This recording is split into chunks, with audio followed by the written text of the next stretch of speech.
Hello and welcome back to the channel, and welcome back to What We Learnt From, the series where we look at each week of the Premier League and decide what we learned from 5 fixtures that took place. So up first, we're going to be talking about Southampton versus Chelsea, as many people's relegation candidates sprung a surprise result against a team that many thought would be competing much higher up the table than they are currently. Southampton showing great character to come back from 1-0 down following a Raheem Sterling opener, with goals from Romeo Lavia, who is the first player born in 2004 to score a Premier League goal. That makes me feel old. I don't know about you guys, but that's... yeah, I think we've missed our chance here. But anyway, a goal from Adam Armstrong would then go on to finish the comeback, resulting in an important 3 points for the South Coast club. And I think now what we're looking at, Chelsea are a team that need that forward line, that need goals. And I think with Pierre-Emerick Aubameyang coming in, they might just have that, as well as reinforcing the midfield with Denis Zakaria coming in on loan from Juventus. I do think that they've targeted the right areas in this transfer window that's just passed, and I think that now they should start to get the results that they should be getting. So going into the weekend, what have we learnt? Well, Southampton love to press their opponents high up the pitch and are a resolute unit defensively. Chelsea's lack of presence was felt throughout the game until the 66th minute when Broha and Ziyech were brought on, and they seemed to get a little bit more of a hold of the game, but it wasn't enough in the end to get anything out of it for the London club. I think moving forward now with the players they've brought in over the summer, maybe Chelsea can start to build this team in the image that Tuchel wants and start to compete a lot more than they have done in the first 5 games. Keeping with the London clubs now, we're going to focus on Fulham versus Brighton, and God, Mitro'S, he's good. Oh, he's good. Scoring his 100th goal for Fulham, Mitro'S made sure that the 3 points was staying in London in this game. And I think that whatever we saw from him in the first 4 weeks is only going to carry on now for the rest of the season. He's shown that to his critics that he can do it in the Premier League and that he's so good. He's brilliant. So what have we learned? Well, I think that the team that have been yo-yoing quite a bit for the last 5 years do look different now. And I think that this is thanks to smart recruitment and the fact that Mitro'S has adapted his game. I do think that players such as Cordova-Reid and Kibano, as well as the other signings such as Kazawa that came in on deadline day, can contribute to Fulham staying up in the Premier League this season. There's my bold shout.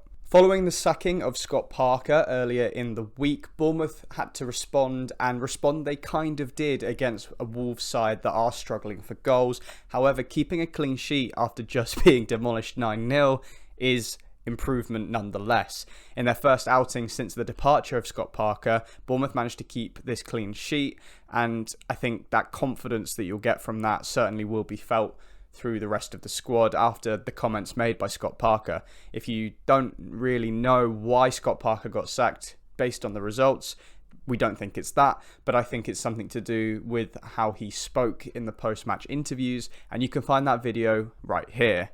So, for Wolves, their agonisingly long wait for a goal continues as they notch yet another blanked game following chances from Raul Jimenez as well as Daniel Podence. So what have we learnt from this game? Well, I think Bournemouth are in trouble and they certainly are going to face a big battle to stay in the Premier League this season. But what do you think? Do you think they have the collective strength to come together, or do you think this will be another season where they just fail to hit the heights that may have been expected of them last season? Moving up to Manchester City, and it's 9 in 5 for Erling Haaland.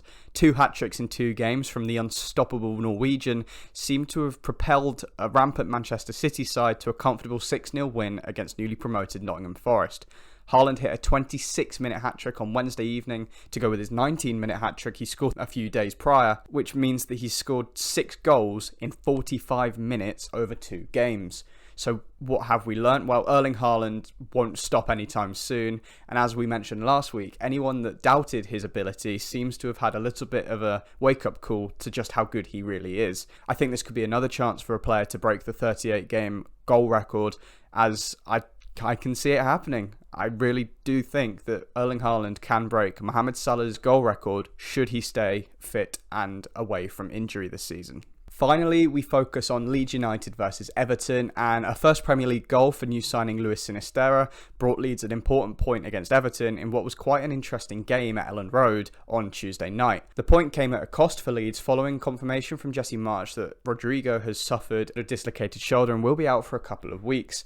However, we wish him a speedy recovery. As for Everton, they are still looking for their first 3 points of the season, and despite as much as Anthony Gordon can do, we now know he will be staying with the club following interest from Chelsea and the transfer window slamming shut. But I do think that now Neil Maupay's in and Calvert-Lewin will be coming back soon, they can start to get firing again, as we mentioned last week. New signing Onana did look very, very good in front of the defence, acting as that pivot in between the defence to the midfield and aiding with transitional play, which was very, very good at times. So what have we learnt? Well, Everton's change from a 4-3-3 to a 5-4-1 seems to be working with the addition of Amadou Onana to sit in front of the defence. He gives them additional protection, which is what they need when they can be considered to be quite a vulnerable side defensively.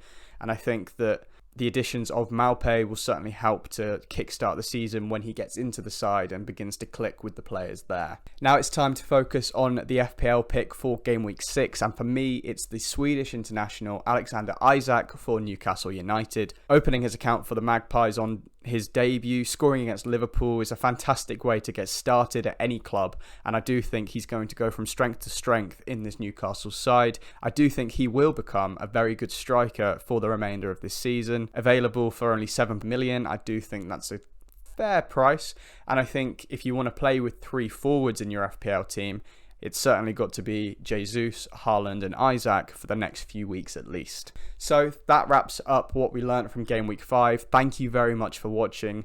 Please remember, if you enjoyed the video, drop a like down below and subscribe to the channel. Make sure you have notifications on, as we will be providing more content as the Premier League season progresses. Thank you very much for watching.